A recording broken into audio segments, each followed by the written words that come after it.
নৌকা নিয়ে ঢুকে গেলাম ভাসমান পেয়ারা বাজারে। পানির বুকে সারি সারি নৌকা, ভরে আছে হলুদ সবুজ পেয়ারায়। চারপাশে ব্যস্ত মানুষ আর সবুজ গাছপালা। মনে হচ্ছিল যেন প্রকৃতির মাঝে উৎসব বসেছে। বরিশাল ভাসমান পেয়ারা বাজারে আমরা কিভাবে গেলাম, আমাদের কত টাকা খরচ হয়েছে এবং কোন মাসে যেতে হবে, সব কিছু থাকবে আজকের এই ব্লগে। আসসালামু আলাইকুম, welcome to my new blog. প্রথমে আমরা চলে আসলাম চট্টগ্রাম রেল স্টেশনে। চট্টগ্রাম রেল স্টেশন হয়ে আমরা চলে যাব ট্রেনে করে চাঁদপুরের উদ্দেশ্যে। 220 টাকা দিয়ে আমরা আগে থেকে ট্রেনের টিকিট কেটে রাখলাম। বিকেল 5:16 চট্টগ্রাম রেলওয়ে স্টেশন থেকে ধীর গতিতে ট্রেন ছেড়ে দিল চাঁদপুরের পথে। জানালার বাইরে সূর্য ডুবে যাচ্ছে, আকাশ লাল কমলা রঙে রাঙিয়ে তুলছে, আর চারপাশের দৃশ্য ধীরে ধীরে ঢেকে যাচ্ছে সন্ধ্যার মায়া। ট্রেনের ছন্দময় শব্দে মুগ্ধ হয়ে রাত 10টার দিকে পৌঁছে গেলাম চাঁদপুরের স্টেশনে। সেখানে নেমে একটু হাঁটাহাঁটি করে চাঁদপুরের শহরের রাতের রঙিন আলো আর ব্যস্ত রাস্তার দৃশ্য উপভোগ করলাম। চাঁদপুর স্টেশন থেকে অটোরিকশায় চেপে রওনা দিলাম লঞ্চঘাটের পথে, যেখানে নদীর ঢেউ আর শীতল হাওয়া আমাদের জন্য অপেক্ষা করছিল। অবশেষে আমরা লঞ্চঘাটে পৌঁছে গেলাম। রাতের খাবারটা সেরে নেওয়ার জন্য আমরা মোহনা রেস্টুরেন্টে ঢুকে পড়লাম। আমরা অবশ্যই চাঁদপুরে একটা রেস্টুরেন্টে আসলাম, মোহনা রেস্টুরেন্ট। ওইখানে আমরা ইলিশ অর্ডার দিয়েছিলাম। এখন ইলিশের সাইজটা আসলে খুবই ছোট, দামও অনেক বেশি। সাইজ অনুযায়ী খাওয়ার পরে বুঝতে পারবো আসলে টেস্টটা কেমন হয়েছে। আমি খাবারটা ঠান্ডা হওয়াতে আসল মানে ইলিশের স্বাদটা আসলে ভাবে বোঝা যাচ্ছে না যে চাঁদপুরের একটা ইলিশের স্বাদটা কেমন হবে। ওটা আসলে পাওয়া যাচ্ছে না। চাঁদপুরের শহরের রাতের সৌন্দর্য উপভোগ করে আমরা চলে এলাম লঞ্চঘাটে। চোখে পড়ল সারি সারি লঞ্চ, যেন বিশাল নদীর বুকে ঘুমিয়ে আছে যাত্রীদের অপেক্ষায়। ঘাটের আলো নদীর জলে প্রতিফলিত হয়ে এক অন্যরকম দৃশ্য তৈরি করছিল। যেই লঞ্চগুলো আপনারা দেখতে পাচ্ছেন, এগুলো ঢাকার উদ্দেশ্যে ছেড়ে যাবে। 150 করে চিল্লিয়ে চিল্লিয়ে যাত্রী ডাকতেছে। রাত 12:20 দূর থেকে দেখা গেল আমাদের লঞ্চ ধীরে ধীরে এগিয়ে আসছে লঞ্চ ঘাটে ভিড়ার জন্য। নদীর বুকে লঞ্চের আলো ঝিলমিল করছে, আর চারপাশে নীরব রাতের মাঝে ইঞ্জিনের শব্দ বেশি আসছে কানে, যেন আমাদের যাত্রার পরবর্তী অধ্যায় শুরু হতে যাচ্ছে। যাত্রীরা একে একে উঠে বসলো লঞ্চে, আর রাতে 12:30 লঞ্চ ধীরে ধীরে ছেড়ে দিল মিরগঞ্জের পথে। পিছনে পেলে গেল চাঁদপুরের রাত আর নদীর নীরবতা। লঞ্চে উঠেই প্রথমে চোখে পড়লো অনেক যাত্রী ইতিমধ্যে শুয়ে আছে, কেউ বা গল্পে মেতে বসে আছে। চারপাশে হালকা আলো আর নদীর হাওয়া মিশে তৈরি করছে এক প্রশান্ত পরিবেশ। লঞ্চের দ্বিতীয় তলায় উঠে সেখানে 200 টাকা দিয়ে একটি আরামদায়ক বেড ঠিক করে শুয়ে পড়লাম। দীর্ঘদিনের ভবনের ক্লান্তি মুছে ফেলতে বাইরের নদীর ঢেউ আর ইঞ্জিনের শব্দ যেন ঘুম পাড়ানির সুরের মতো কানে বাজছিল। সকাল 9:30 আমাদের লঞ্চ শান্তভাবে মিরগঞ্জ লঞ্চ ঘাটে পৌঁছালো। আমরা ধীরে ধীরে লঞ্চ থেকে নামতে শুরু করলাম।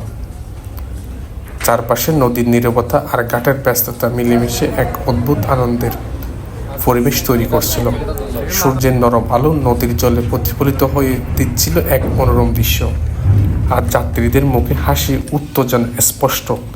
নতুন দিনের ভ্রমণ শুরু করার অনুভূতি যেন আমাদের চারপাশে উড়ে বেড়াচ্ছিল। অবশেষে আমরা মিরগঞ্জ হয়ে আটগড় কুড়িয়ানায় পৌঁছে গেলাম ভাসমান ঘাটে। আটগড় কুড়িয়ানা থেকে আপনাদের সারি সারি নৌকা আপনারা ঘাটে দেখতে পারবেন। ওখান থেকে দামাদামি করে নৌকায় নিয়ে আপনারা পেয়ারা বাজার এবং পেয়ারা বাগানে ঘুরে দেখতে পারবেন। দেখি আটগড় কুড়িয়ানা ভাসমান পেয়ারা বাজার পর্যন্ত আমাদের আসতে খরচ হচ্ছে 380 টাকা। নদীর ঢেউ ভেঙে এগিয়ে চলেছে আমাদের নৌকা। চারপাশে সবুজের সমারোহ, নদীর বাতাসে ভেসে আসছে গ্রামীণ সৌরভ। আমরা ছুটে চলেছি পেয়ারা বাজার আর পেয়ারা বাগানের পথে, প্রকৃতির কোলে এক টুকরো শান্তি খুঁজে নিতে। চারপাশে সবুজ গাছের ছায়া আর নদীর হাওয়া। পথে দেখতে পেলাম ছোট ছোট ডিঙ্গি নৌকায় ভরে পেয়ারা নিয়ে আসছে গ্রামের মানুষ। সেই দৃশ্য যেন প্রকৃতির এক অনবদ্য চিত্রকর্ম, যেখানে নদী, নৌকা আর পেয়ারার গ্রাম মিলেমিশে একাকার।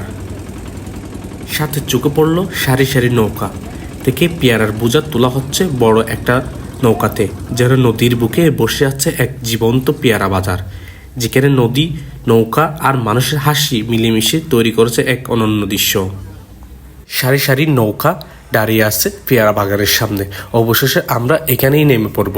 এখানে নামার পরে আমরা পেয়ারা বাগানটা ঘুরে ঘুরে দেখব এবং পেয়ারা বাজারে ঢুকতে গেলে আপনার 30 টাকা এন্ট্রি ফি দিয়ে আপনার ভিতরে প্রবেশ করতে হবে। অবশেষে আমরা পেয়ারা বাগানে ঢুকে পড়লাম। সবুজে মোড়া পেয়ারা বাগানে এখন আমরা ঘুরে ঘুরে দেখছি। চারপাশে গাছ ভরা পাকা পেয়ারা, বাতাসে ভেসে আসছে মিষ্টি গ্রাম। প্রকৃতির কোলে এক অসাধারণ দৃশ্য। চট্টগ্রাম থেকে ভাসমান পেয়ারা বাজার বরিশাল আসতে আমাদের সর্বমোট খরচ হয়েছে মাত্র 700 টাকা। অল্প বাজেটের মধ্যে ভাসমান পেয়ারা বাজার ঘুরে দেখতে চাইলে আপনারা অতি শীঘ্রই এই অগাস্ট মাসে চলে আসুন। পেয়ারা বাগানের ভিতর সরু কাঠের সেতু উপর দিয়ে হাঁটছি আমরা। দুই পাশে সবুজের সমারোহ, গাছের পাতার ফাঁক দিয়ে আসা রোদ আর বাতাসে ভেসে আসা পেয়ারার মিষ্টি গন্ধ। মনে হচ্ছিল যেন প্রকৃতির কোলে ধীরে ধীরে হারিয়ে যাচ্ছি আমরা। সবুজে ঘেরা গ্রামীণ সৌন্দর্যের মাঝে লাল সবুজের সেতু বেয়ে ধীরে ধীরে উঠছি আমরা।